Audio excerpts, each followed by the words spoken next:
Друзья, всем доброго утра. У нас в Голландии сегодня, ну или правильно будет Нидерланды, но то мне там в предыдущих видео все поправляют, что почему ты все время называешь Нидерланды, Нидерланды называешь эту страну Голландией. Но дело в том, что когда я сюда приехал в 98 году, я уже привык, тогда как бы все называли, что это Голландия, было написано Made in Holland, и в мире был, Dutch, это Holland переводится. Вот. Поэтому я уже привык Голландия. Правильно, конечно, будет Королевство Нидерландов. Так вот, привет вам из солнечной, а сейчас у нас просто невыносимая жара стоит, солнечных Нидерландов. Я не знаю, как правильно склонять. В общем, не про это речь. Сейчас я еду забирать моего тезку, также зовут, как и меня, Дмитрий. Вот, Дмитрий сам из Донбасса, из города, из окрестностей города Донецка. Сразу, ребята, вам скажу, что никакой политики не будет. Вот, мы будем просто разговаривать про все, что угодно с ним, кроме политики. Вот, я, конечно, поинтересуюсь, как ему здесь живется первые эти месяцы. Вот, расспрошу про город Донецк, про людей, которые там жили. Мне просто всегда интересно было например, про шахтеров. Очень, уважаю эту профессию, потому что очень трудно и очень, просто людей уважаю этих. Я, наверное, сам трус по своей натуре. И никогда в жизни бы в забой даже за $1000 или 1000 евро в день меня бы туда не загнали бы, серьезно, Поэтому хотел бы у него расспросить все это, потому что я видел его ролики, он выступал на днях шахтера там в каком-то месте. В общем, поехали. Вот он стоит. Это Ассен, железнодорожный вокзал Ассен. Дима, привет! Так, друзья, смотрите, мы уже идем в центр города. Сейчас я одену очки, чтобы меня не это. Так, так, да, мы как эти Джеймс Бонды идем. Сразу видно, что мы мафия. Так вот, я сейчас у тезки спрашиваю, первое впечатление о Нидерландах. Я сейчас переключу камеру, просто эта маленькая, она такая не очень хорошая. Просто мне всегда интересно было знать люди, которые только приехали, какое у него впечатление о этой стране. Потому что, может быть, я уже, понимаете, прожив 24 года, наверное, у меня уже какое-то более предвзятое отношение. И, может быть, иногда я больше ругаю эту страну сейчас, чем пишу хорошие отзывы. Хотя, поверьте, я снял столько видео по позитиве про этой стране. Вы просто, наверное, полистайте по мои все видосы и увидите, сколько там позитивных моментов я снял. В общем, сейчас я переключу, может быть, Дима расскажет, что там ему понравилось. То, что красиво вокруг, первое впечатление. Ты сколько здесь уже вообще?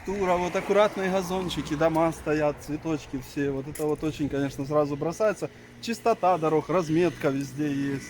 А ты сколько ты здесь уже? Я здесь 2 месяца.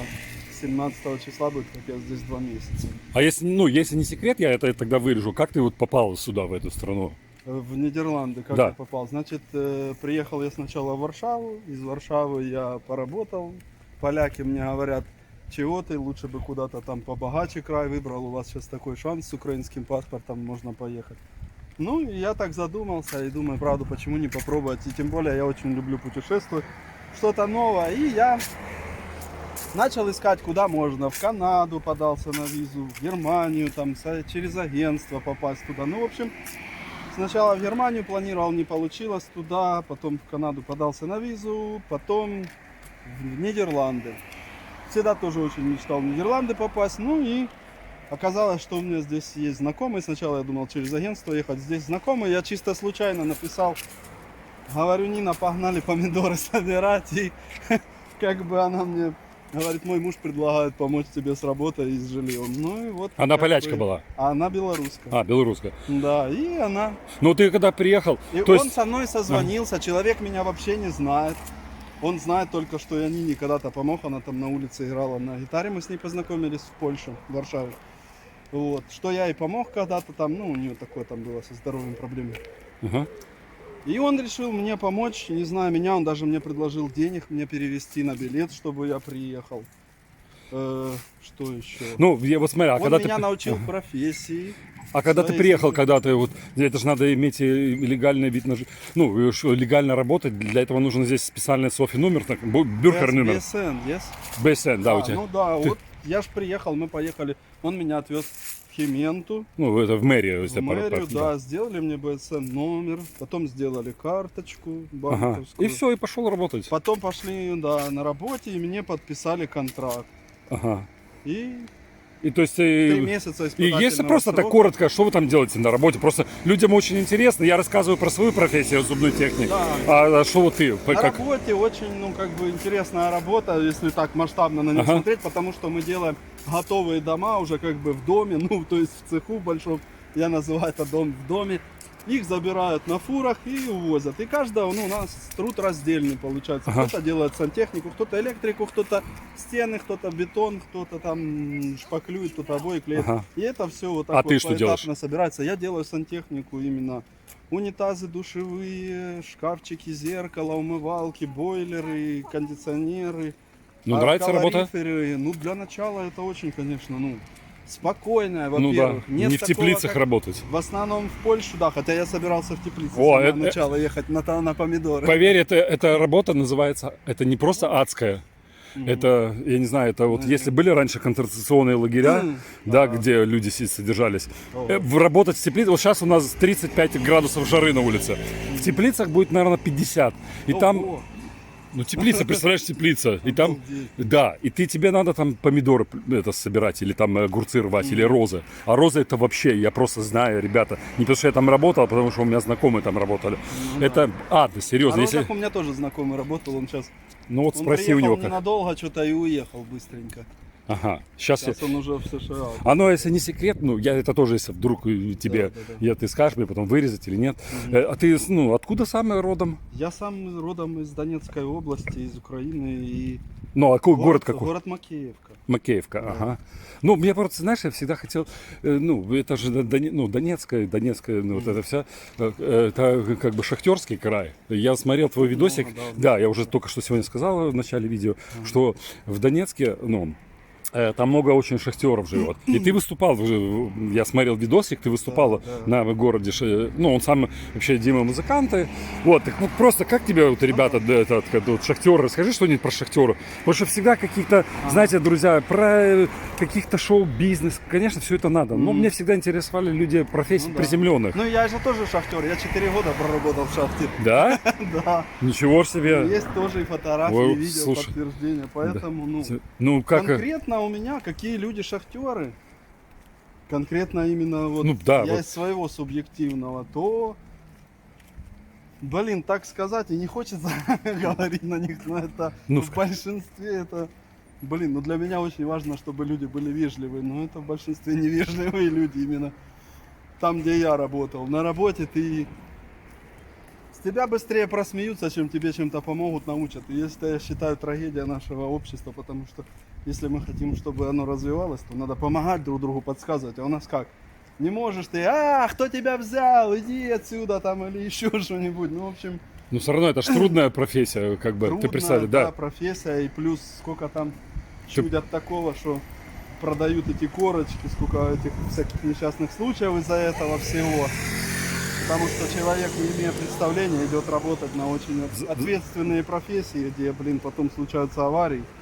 А у вас, Вот. где ты работал в шахте, ну или в забое, правильно, Да. там были какие-то аварии или смертельные, допустим? Да, что- были, и я выносил человека, и было, когда нас чуть не завалило тоже. 19 метров мы под уклон бежали. Хорошо был дедуля, который разбирался в этом. Он Ага. такое начинает как бы чуть-чуть падать, называется по шахтерскому сленгу ссать. Такая порода кап, кап, кап. Ага. И он говорит, бежим только, и надо резко бежать, потому что Чтобы чувствуется, что... начинает все падать, да, и потом Чтоб не засыпало. оборачиваешься, обалдеть. А вот, ну, часто читаешь, что метан, говорят, взрывается на шахтерской. Вот, От чего да. он, ну, почему это бывает так? От чего это бывает? Ну, я как бы сам в этом не особо разбираюсь. Ну, во-первых, там стоят датчики, и вот что я знаю конкретно на нашей шахте, стоят датчики, Ага. которые показывают допустимость этого метана, концентрацию. И как у нас поступают, когда там уже идет сигнал о том, что надо выходить или предпринимать меры по выкачке газа или что-то там. Это я конкретно слышал, что нам рассказывали там историю на нашей шахте. Ага. Они берут, просто накрывают фуфайкой этот датчик и дальше работа. Говорят, да это нормально, типа прокатит, ничего страшного не будет. Ну, чтобы не выходить со смены, чтобы продолжать добычу, как бы. Ага. Вот. А то есть датчик ну, показывает действительно А какое-то дальше, превышение да, нормы. уже сигнализирует о том, что людям пора бы их покинуть или там что-то предпринимать меры какие-то безопасности по этому всему. Ну, а глубина там шахты, это вот глубокие Глубина разрезы? в моей шахте была, там 2 горизонта было, ну то есть 2 горизонта, это как ты спускаешься, можешь выйти на глубине 450 метров, другой там 650 или 670, что-то такое было. Ага. Ой, красный свет. Да, ничего. Вот. Ну, вот смотри, то есть, а потом этот уголь, это какой? Для отапливания или для сталелитейной промышленности? У нас был уголь, антрацит.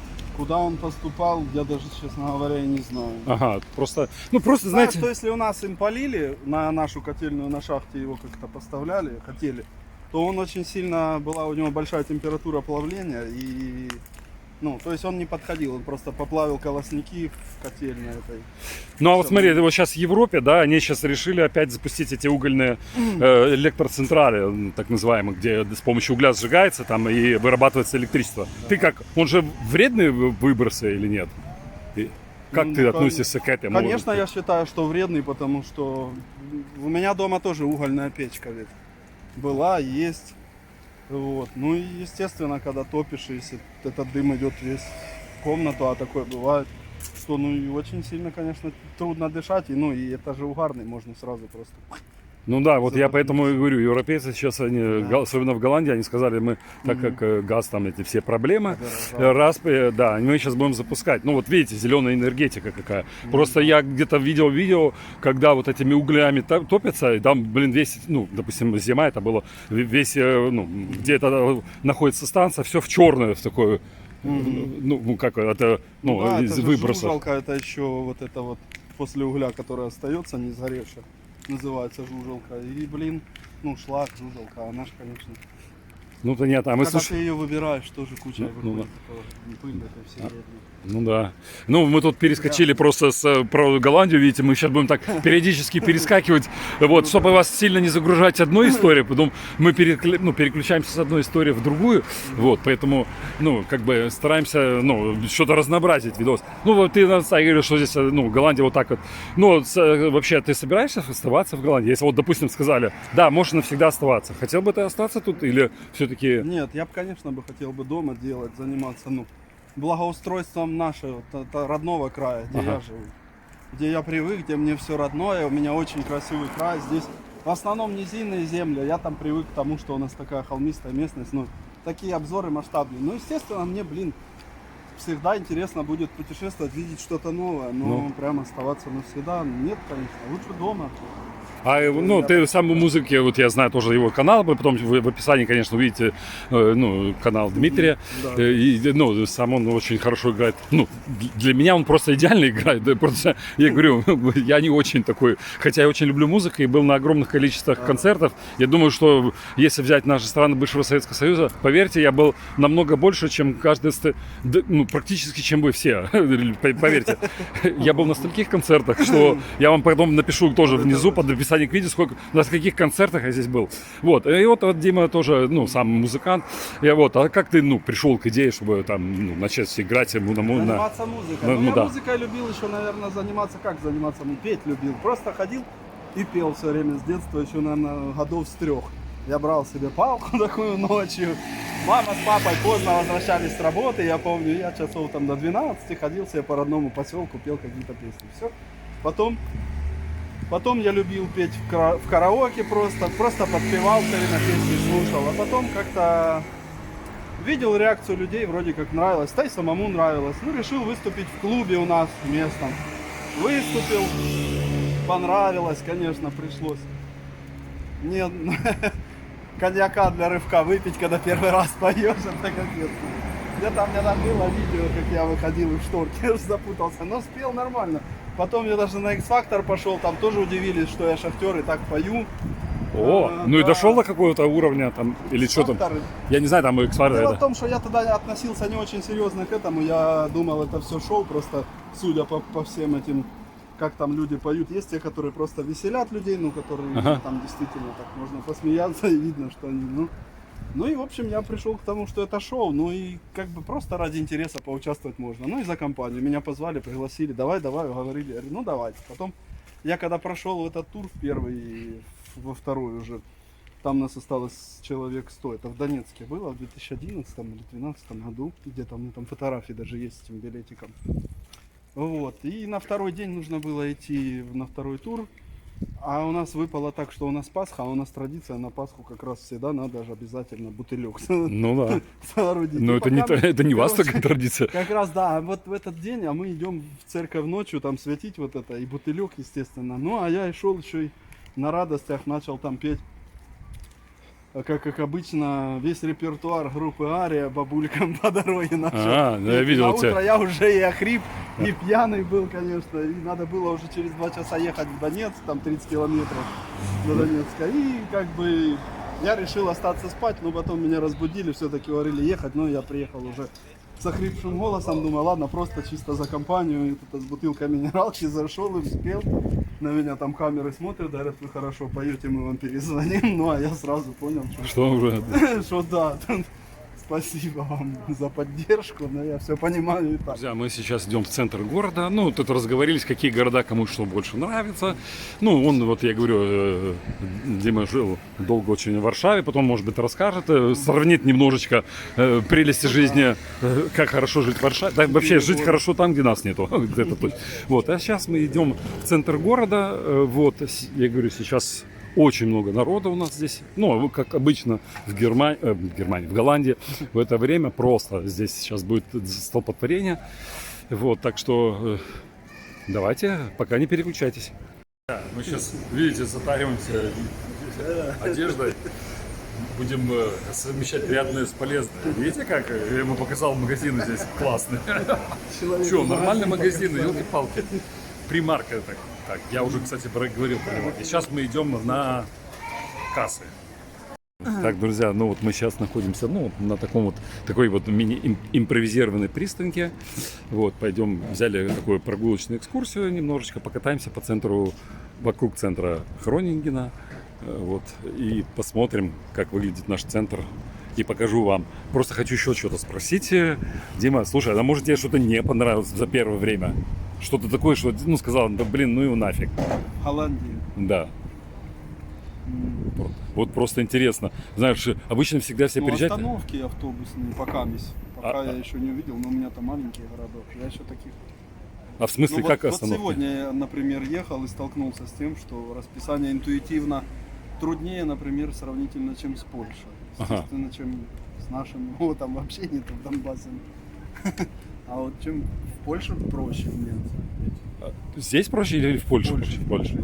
А ты в Польше жил 3 года, да? 3,5-4 почти. Ну, есть разница жизни в Польше и здесь, и в Голландии? Не, ну естественно какая-то же разница по-любому есть, а такие, чтобы я мог сразу назвать прям. Ну, там дороже, Работе может, мне понравилось. дешевле. Там дороже, там дешевле или что-то еще. Зарплаты, может, или еще. Ну, зарплата здесь больше, чем в Польше. Но... Ну да, зарплата больше выходит, но я уже, правда, и тренирую, как учусь как на специальность больше, на сантехника, а не то, что там Ага. простой помощник какой-то, а именно уже специальность, ну, я так считал, тут и простого помощника, даже в тех же теплицах все равно у тебя будет больше выходить, чем в Польше. Чем, чем ну, сколько помощникам примерно в Польши. Польше средняя такая зарплата? Сам это? Ну, просто, может, ты Там знаешь. же есть минимальная официальная. Не минимальная, а средняя, скажем так. Ну, последняя, я помню, было 300 вроде. Это минимальная. в злотых. Официальная. Ну, это где-то 800 евро.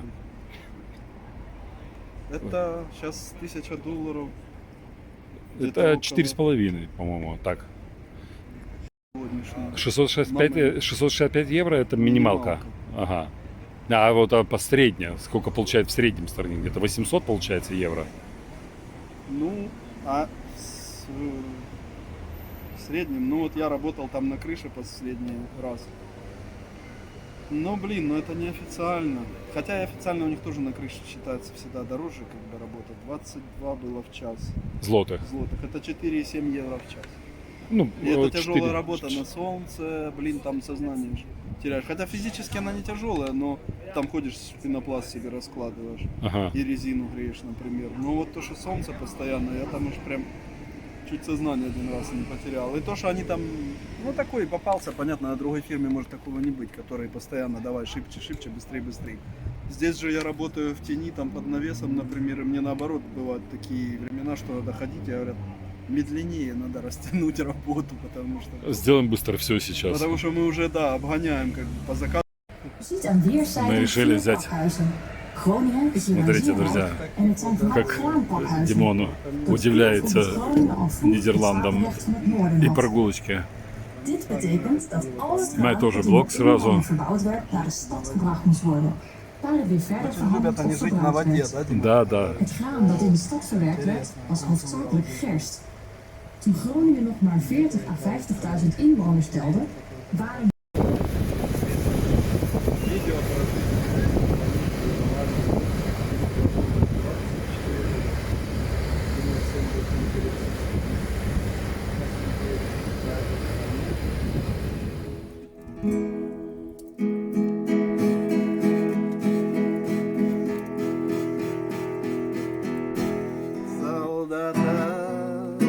Я солдат, недоношенный ребенок войны. Я солдат, мама, залечи мои раны. Я солдат, солдат, забытый Богом страны. Я герой, скажите мне, какого романа?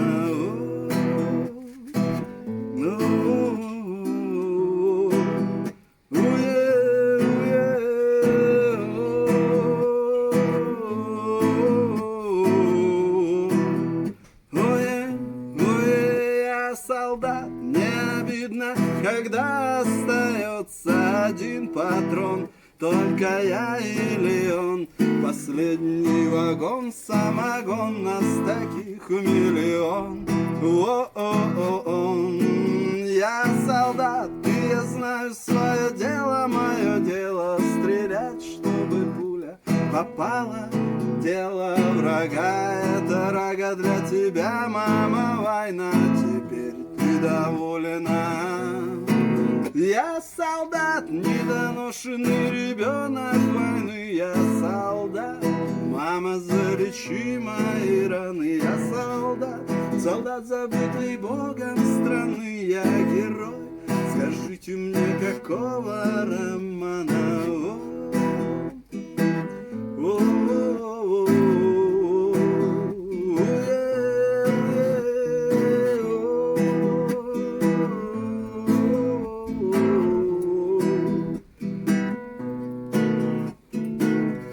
I'm a soldier, I'm a soldier, I'm a soldier, I'm a soldier, I'm a soldier, soldier, soldier. I'm a soldier, yeah, I'm a soldier, yeah, I'm a soldier, yeah, I'm a soldier, I'm a soldier, soldier. Я солдат, недоношенный ребенок войны. Я солдат, мама, залечи мои раны. Я солдат, солдат, забытый Богом страны. Я герой, скажите мне, какого романа?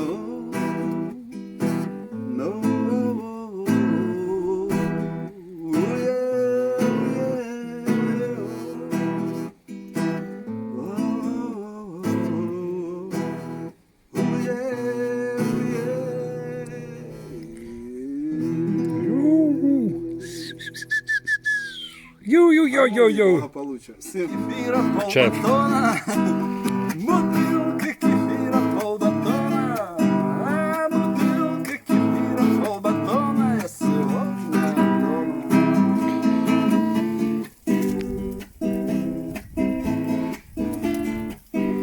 С утра почитаю газету и, может быть, сгоняю в кино. И, в общем, все равно. И, в общем, все равно.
кефир я допил чуть попозже, а потом я доем чуть пораньше.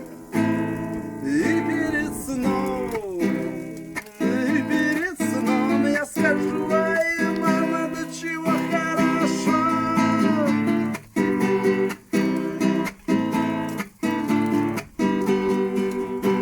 Оранжевое небо, оранжевое солнце, оранжевая мама, оранжевый верблюд, оранжевые песни, оранжево поет.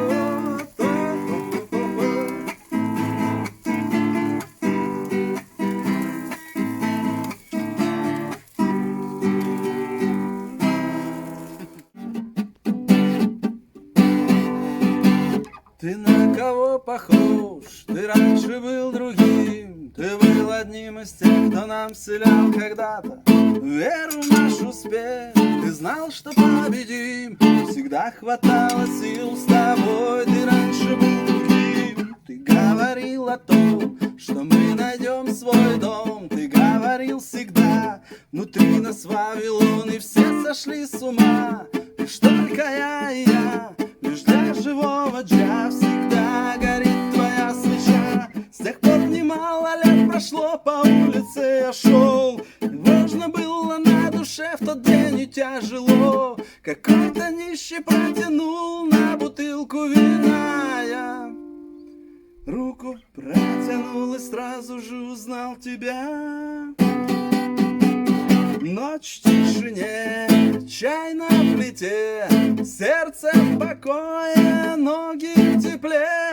Мысли размеренно нитью плетут паутины, картины в моей голове. Где-то любовь, где-то война, где-то послушные люди тоскуют, но рада душа за тех, у кого за спиной ни гроша.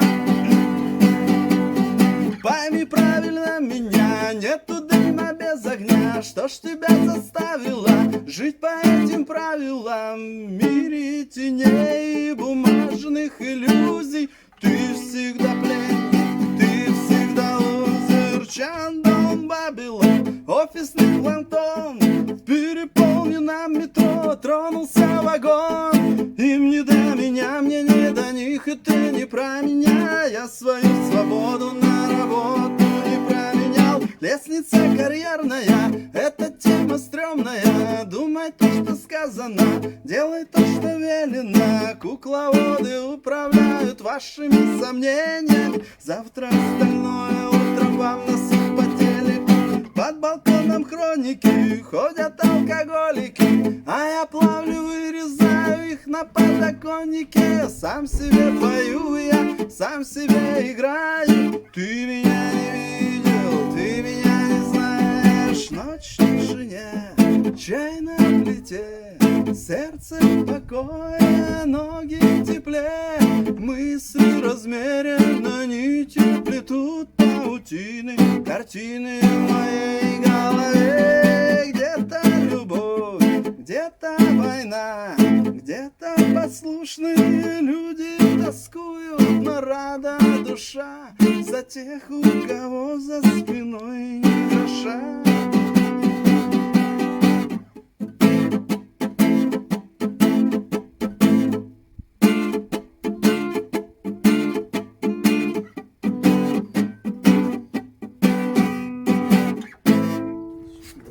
Мы снимаем все. Видите, как бы встретили, блогеры встретили. Друзья, ну у нас сегодня следующее утро с Дмитрием, моей тезкой. Вот. И мы приехали на море. Очень классно здесь. Всегда меня восхищает эта обстановка. Потому что, смотрите, вот сейчас вы видите, дюны вон там. Сегодня очень много народа. Мы еле как поставили машину. И, в общем, дальше смотрите. Бывают эти, ну, прикольно так, голландские парковки для велосипедов. Видите, сколько великов. И, ну, смотрите, как чинно и благородно они все запарковались. А вон море. Ну вот, друзья, Северное море вам показываю в этой видосе. Смотрите, сколько мы уже наснимали вам, да? Видишь, Дима тоже удивляется, как и я. Я всегда, когда иду на море, всегда почему-то у меня какой-то восторг щенячий. Посмотрите, сегодня какой аншлаг. Полностью все забито. Вообще береговая линия, ну, морская береговая линия в Голландии 700 километров. Так, друзья, ну вот заканчивается путешествие Дмитрия. Как тебе, Демьян? Я очень сильно благодарен вам. Да, ну вообще как Вселенной, что мне дала такой шанс Ну, так отдохнуть, еще и причем быстро. Я считаю, что, наверное, не у каждого так. не, а море как Только ты? приехать и сразу попасть на море. Да, море, Если, слушай. конечно, он не попадет там жить на корабле, не знаю.